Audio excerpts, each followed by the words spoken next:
Queridas amigas y amigos, pues yo estoy en un momento de admiración y un poco de abrumación.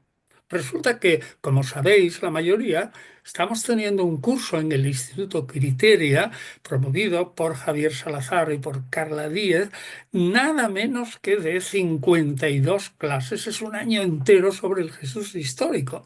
Bueno, yo pensaba, Dios mío, pero pues la gente tiene que estar aburrida. Ya estamos aquí en la clase casi 42, pero de repente me llegan auras y oídos de que la gente misma del curso están ya pensando en otro diplomado. Y entonces dije yo, esto no puede ser. ¿Qué es lo que oigo? ¿Son fantasmas? Pues no, es verdad. Y entonces han pensado que después del Jesús histórico deberíamos de hacer un diplomado sobre eh, el que lanzó verdaderamente al aire, como se diría ahora, lo lanzó al aire, lo puso en pantalla a Jesús, que probablemente habría desaparecido en la historia si no hubiera sido por un personaje que es Pablo de Tarso. Y a mí me pareció mm, muy bien, más por otra parte dije yo, caramba, este personaje es difícil de explicar, pero inmediatamente es como si yo tuviera un diálogo en el interior. Dijo, ¿cómo va a ser difícil si todo lo que conservamos de Pablo, puesto en folios al modo, por ejemplo, de un documento Word, son solo 49 folios a espacio y medio? ¿Cómo eso puede ser una cosa complicada? Pues sí, resulta que el Jesús histórico es una reconstrucción a través de los evangelios, quienes a su vez están modelados en parte por la teología paulina. Luego, a mí, luego lo pensé, dije, bien, será difícil hincarle el diente al pensamiento de alguien que en 49 folios esto es lo que queda, nada más, ¿no? Es el fundamento de verdad del cristianismo y el que a su vez, como dije antes, lanzó a la figura de Jesús dándole una gran vuelta, sin duda alguna. O sea, lo transformó y lo hizo una suerte de, bueno, de divinidad, sí, pero no, más bien de Salvador que viene de Oriente. Para el Imperio Grecorromano era como una expresión pues, que iba de sí misma, que ex oriente lux. La luz viene del oriente. Pues bien, Pablo es un sujeto que viene del Medio Oriente porque la zona donde él nació en Tarso de Cilicia, es ahora Turquía. Ahí estamos en plena Asia Menor, y eso para el Imperio Grecorromano era Oriente. Bueno, pues después dando vueltas, ¿y cómo hacemos? Bueno, y pasó por la cabeza, ¿no? El decir, no, no puede ser una cosa tan larga porque la gente se va a aburrir, ¿no? Porque realmente el pensamiento de Pablo es muy complicado. Y entonces hemos pensado, como hizo aquella mujer que disputaba con su hijo, con Salomón, que quería partir el hijo por la mitad. ¿Os acordáis? Bueno, pues hemos partido el número 50 por la mitad. Hemos dicho, tenemos que hacer 25 clases de Pablo. Entonces yo, acuciado por Carla y por Javier, pues me he puesto a reflexionar cómo meter el pensamiento de Pablo en esas 25 clases, de modo que sea comprensible. Bueno, y alguien me dirá, ¿cómo es posible que el verdadero fundador, entre comillas, y digo fundador entre comillas porque Pablo no es tampoco el fundador del cristianismo, sino que el cristianismo tiene como fundamento a Jesús, como Pablo como impulsor, pero el cristianismo dura 100, 200, 300, o sea, necesita casi 400 años para constituirse. Es decir, los fundadores del cristianismo son los intérpretes de Pablo. Así que aquí lo básico que tenemos que explicar es que Jesús es interpretado por Pablo y Pablo es interpretado por sus discípulos. Pero lo importante es el eslabón de en medio, Pablo. Bueno, ¿y por qué 49 folios son tan difíciles? Pues realmente nos volvemos locos ahora con frases aparentemente contradictorias porque alguien a inicios del siglo II se le ocurrió de una manera muy particular y para mí incomprensible reunir lo que se tenía de Pablo, pero no lo reunió. No consiguió reunirlo todo, ni tampoco puso ninguna carta de sus corresponsales, y encima se le ocurrió cortar las cartas, empalmarlas, distribuirlas de otra manera, quizás salvo Filemón, algunos hasta lo discuten, o Gálatas es que eh, incluso Romanos puede tener algún apéndice al final. Total, que entonces tenemos un misterioso sujeto que nos ha fastidiado para siempre, así sin más. Por lo cual es necesario emplear, pues algunos, toda una vida en descifrar el misterio de Pablo. Y nosotros somos tan valientes que vamos a intentarlo, dar las pistas al menos en 25 clases. Así que, ¿qué os parece? Pues a mí me parece que este diplomado que me han propuesto alumnos incansables, me parece interesantísimo porque sin Pablo nosotros no estaríamos aquí como cristianos en general o como cristianos culturales, no estaríamos aquí.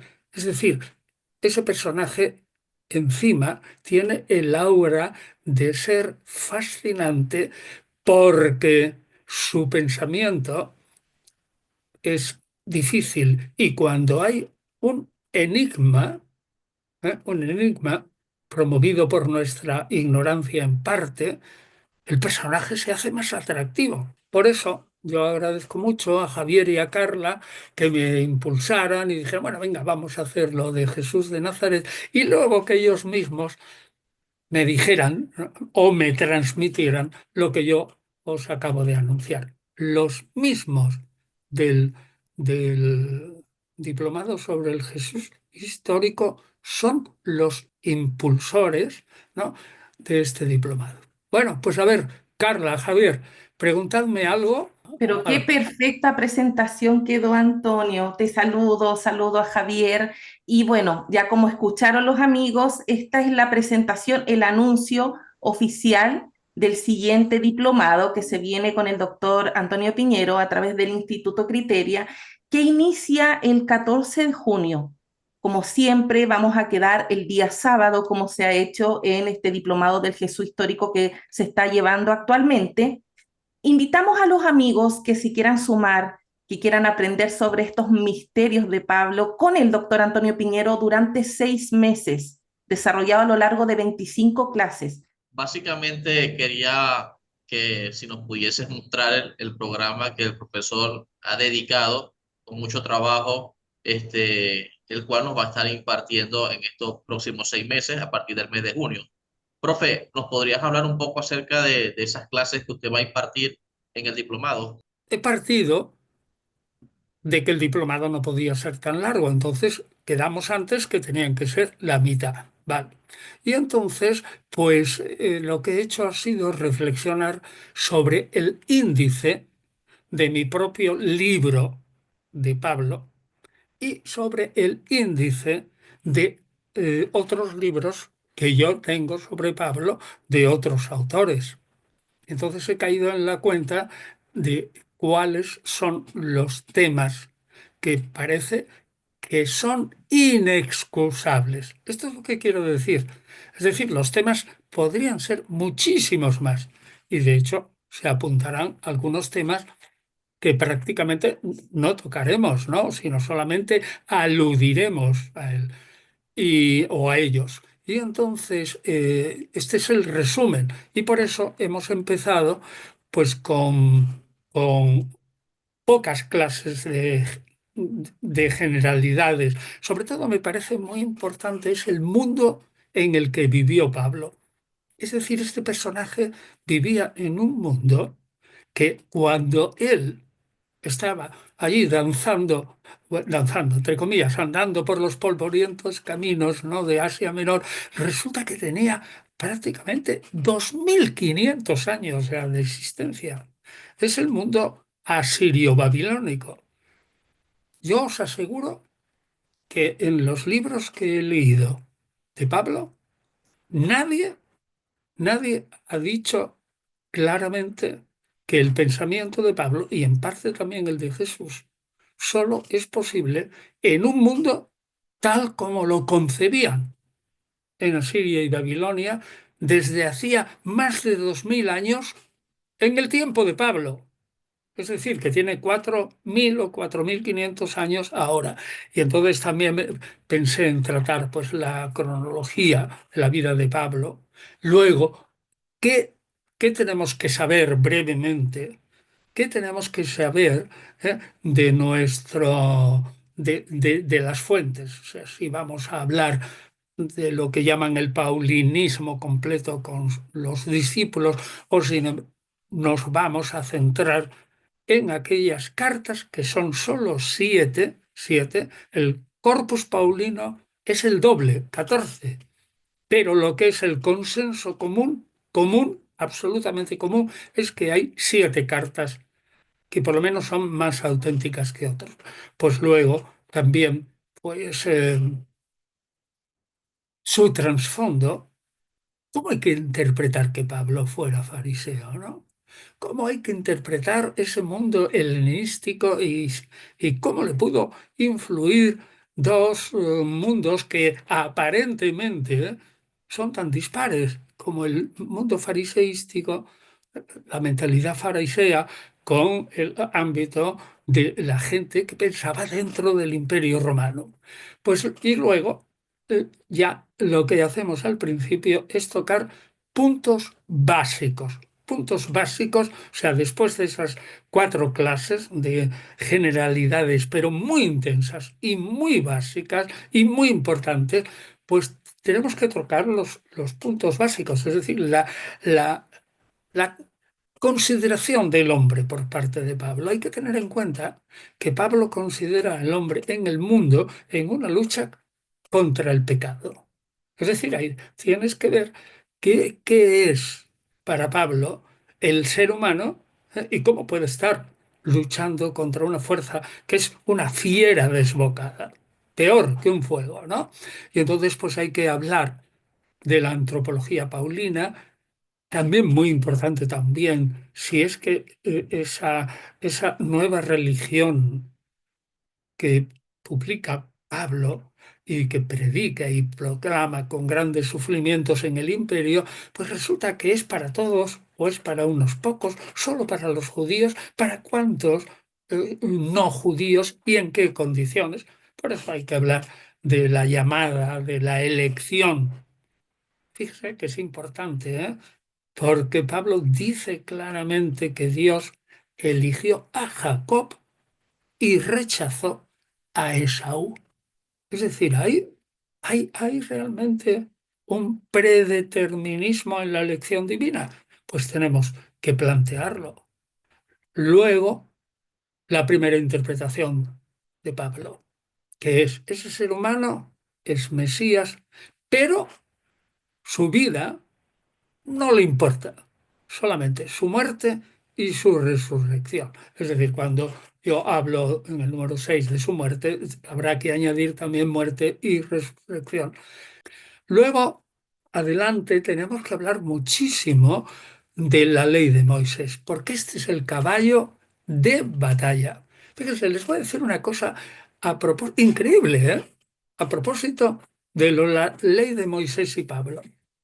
Habéis oído muchas veces que la gente dice, sin más, vino Pablo y nos liberó de la ley de Moisés.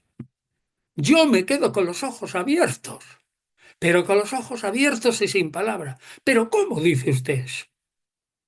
¿Cómo va a liberarte Pablo del decálogo? que está repetido dos veces, Éxodo 20 y Deuteronomio 5, en la ley. Es decir, que Pablo, si usted dice, Pablo nos liberó la ley de Moisés, hombre, piénselo un poco. Tenemos que pensar qué es la ley, ¿no? Y cómo hay que entenderla. Y cómo los gentiles entran dentro de ese concepto de ley para aprovechar lo que se trata en el capítulo anterior, el Mesías, su muerte y resurrección, y eso entenderlo como las palancas para lograr la salvación. Pues claro, tenemos que entender que la ley es el caballo de batalla, que los adversarios de Pablo entienden la ley de otra manera, que hasta hoy la inmensa mayoría no lo entiende, porque la inmensa mayoría es capaz de decir el disparate que yo hablaba antes, ¿no? Vino Pablo, lo repito otra vez, vamos, porque vino Pablo y nos liberó de la ley de Moisés. Hombre, por favor. Luego también tenemos que hablar de Pablo, de algo que es impresionante, ¿no? Pablo vive en el Mesías. Es decir, Pablo es un judío integral y forma un cuerpo que es la Iglesia, y hablaremos también del cuerpo místico, ¿no? Que es muy importante porque tendremos que explicar que para Pablo el individuo sí se salva, pero el individuo se salva sobre todo en el grupo. Esto es muy importante, el grupo, ¿no? Luego, clase 9 o punto 9, ¿qué es eso cuando dice la gente de justificación por la fe? Bueno, habrá que explicar que eso de justificación, en castellano sobre todo, pues parece como que yo me estoy justificando de un error que he cometido y estoy incluso trampeando, ¿no? Para autojustificarme. No es nada de eso, es simplemente absolución. Debíamos de borrar la palabra o la frase justificación por la fe y hablar de absolución de los pecados por la fe. Y luego, si la insistencia es en la fe, nos plantearemos el dilema entre fe y obras. Fíjese si es importante, ¿no? Luego, estamos metidos en un mundo que no entendemos porque Dios nos ha colocado aquí. ¿Qué es eso de la justicia de Dios? Eso no lo entiende nadie. Así, de repente, no se entiende. Habrá que hablar también de la justicia de Dios y cómo influye en la salvación. Luego hablaré de algo que le preocupó mucho a Pablo, y es, sobre todo se nota en primero y segundo Corintios, de aquellos individuos que eran súper paulinos, es decir, que tenían un espiritualismo exagerado. Ya hablaremos de la última cena, de la misteriosofía, es decir, como Pablo explica su mensaje, su evangelio sobre el Mesías a través de conceptos de las religiones de misterio. Volveremos también, o lo diremos antes, quizás, cómo el ser humano es pecador, cómo está en el capítulo 7 de Romanos, que casi le tendremos que dar una clase entera, ¿no? Cómo realmente la ley, la muerte, el pecador, el yo de Pablo, ¿cómo se entiende eso? ¿Cómo se salva ahí? Ese capítulo 7 de Romanos merece la pena prácticamente que le dediquemos una clase. Luego también, por supuesto, la ética de Pablo, que es una ética en el fondo, estoica, porque la ética estoica había pasado al judaísmo, pero señalaremos la ética fundada en el amor y habrá que hablar de la ética de Pablo y su fundamento que aparece ya en Primera Tesalonicenses, donde la ética se resume en la ley del amor y la ley del Mesías. Eso está ya en Primera Tesalonicenses al final. Eso es una cosa que para los oyentes de Pablo en el Imperio Romano, eso que Pablo les predicaba, que Dios amaba a los hombres. Hombre, no me hagas reír, diría un grecorromano, si los dioses lo que hacen es divertirse de los humanos. ¿Cómo me viene usted a mí contando que Dios ama a los hombres y tal, y que la ley del amor de Dios y el amor a los demás, eso es el fundamento de la ética? Pues todo eso tendremos que considerarlo. Otro punto también que interesa mucho a las damas. Pablo pasa por ser un misógino, odiador de mujeres, y no lo es en absoluto. Tenemos que hablar de Pablo y las mujeres. Y efectivamente, de la sexualidad y el matrimonio, pero no es antifemenino. Pues no, porque si se niega el matrimonio también a los varones, sería también antimasculino y eso sería una bobada, ¿no? Tendremos que enfocarlo pues de otra manera, ¿no? A ver cómo entendía, ¿eh? Para el fin que él pretendía prepararlos para un juicio final, como Jesús que estaba a la vuelta de la esquina, pues la sexualidad del matrimonio. Ah, y otra cosa muy interesante, la teología política de Pablo. Hay quien afirma que Pablo no tiene ninguna teología, más que ser que proclama un nuevo rey y un nuevo Mesías redentor, que es Jesús. Mientras que los adversarios, no los judíos, sino los adversarios del Imperio Romano, proclaman que el único rey y Dios en la tierra es el emperador. Bueno, pues eso hay que tratarlo, la teología política de Pablo. Luego también la salvación. ¿Qué pasa ya? El fin del mundo. ¿Qué ocurrirá con los judíos que no creen en el Mesías? ¿Cómo será el juicio final y en qué consistirá el cielo? Pues eso lo trataremos también y ya a partir de ahí, como ya estaremos en la clase 17 y nos quedan 8 clases y al final tendremos que hacer un resumen conclusivo, pues tenemos que dar eh, 8 clases a las 7 epístolas de Pablo, las auténticas, y por eso pues trataremos Primera Tesalonicenses, no de Segunda, que es Segunda Tesalonicenses es claramente secundaria, Gálatas, Primera Corintios, Segunda Corintios, Filipenses, y trataremos también de Romanos muy detenidamente y le dedicaremos 2 para al final, entonces, desde eh, el 22-23, esas 2 clases están dedicadas a romanos. Luego viene una clase de visión general del mensaje paulino, lo cual ayudará mucho para recoger ideas dispersas y finalmente plantearnos eh, una cuestión de lo que dije antes, ¿no? Pablo y la fundación del cristianismo. ¿Cómo se recogen las ideas de Pablo en los evangelistas? Podemos poner el ejemplo de Marcos o de otro, y así se concluye las 25 clases. O sea que hay materia, ¿eh? Hay materia y yo creo que muy, muy interesante. Y ahora mi tarea es eso que es tan denso en algunos momentos y aparentemente contradictorio, por ejemplo, Pablo y la ley. Se han escrito libros afirmando claramente que no hay manera ninguna de entender este sintagma, Pablo y la ley. ¿Por qué? Porque Pablo es contradictorio. Yo he partido del principio que un individuo que arrastró a multitudes no puede ser contradictorio.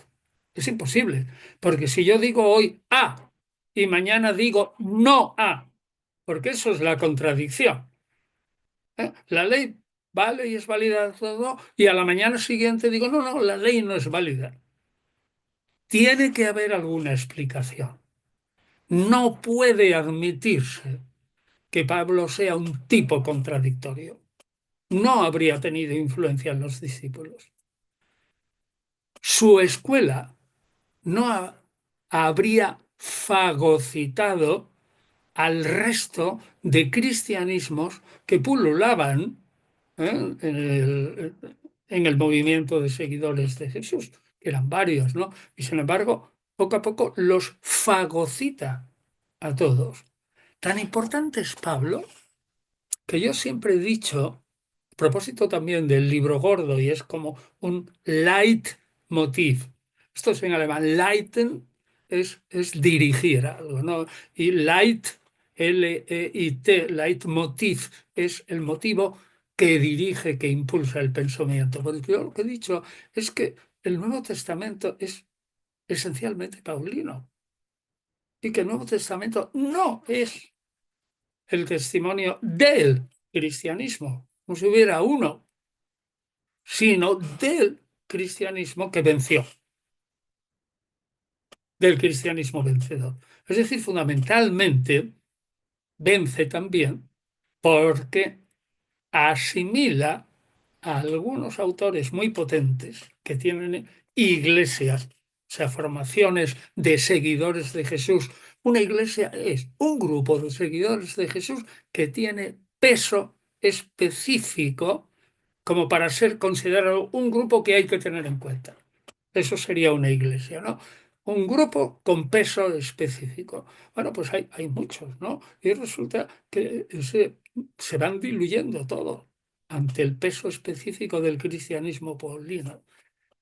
Bueno, pues entonces realmente creo que merece la pena, realmente, ¿no? El detenerse en Pablo, ¿no? Ahora, el problema es para mí, porque realmente el pensamiento de Pablo es muy difícil en muchas cosas y tendré que esforzarme en ser absolutamente claro y nítido, ¿no? De tal modo, bueno, aún así habrá montones de preguntas, ¿no? Pero por lo menos yo diré qué es lo que me parece a mí que puede encarrilar el pensamiento del siglo XXI, de un personaje, de un ser humano del siglo XXI que intenta comprender a alguien que vivió 2000 años antes, ¿no? Y que encima su mensaje está truncado y mutilado. Ese es el problema. Sí, Antonio, gracias de verdad por darnos un pequeño resumen y explicación de cada una de las clases que vamos a ver contigo a partir del mes de junio. Y también, bueno, hacerle la invitación a todas aquellas personas que vayan a escuchar este pequeño resumen que Antonio nos ha explicado de los puntos. Me parece que los puntos están bastante estructurados de manera, digamos que Antonio ha sacado lo mejor, ¿no? Lo mejor de todo lo que ha escrito de Pablo. Creo que en todo lo que es habla hispana, no conozco otra persona que haya escrito tanto de Pablo como Antonio, ¿no? Y como él bien lo ha dicho, no solamente va a exponer todo lo que ha escrito, y sino también algunas cosas, digamos, más actualizadas, además que siempre lo acompaña con otro material bibliográfico de otros autores. Me parece eso excelente, ¿no? Para escuchar también las opiniones de otros especialistas en la materia. Y bueno, no queda más que hacerle la invitación a cada uno de ustedes, a todas aquellas personas que estén interesadas. Nosotros vamos a dejar allí en la pantalla los números de contacto, el correo electrónico, y lo que quedaría es que ustedes se contacten con nosotros y nosotros darles toda la información referente a este diploma, que será de por sí un éxito. El diplomado del Jesús histórico lo ha sido, y creo que este sería como ese to be continue, ¿no? ¿No? Ese segundo diplomado que acompañaría al Jesús histórico. Así que bueno, gracias Antonio, de verdad.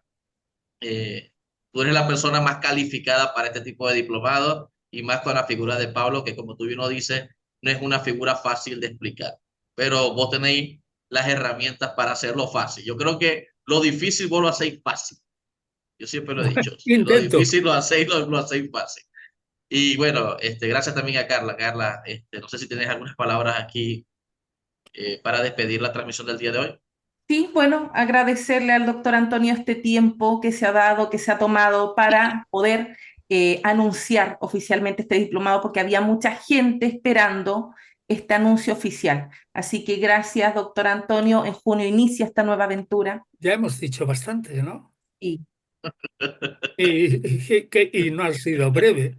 De todas maneras, pues como hemos dicho, bastante mejor es que hagamos mutis por el foro para no cansar al personal y salga huyendo de la sala.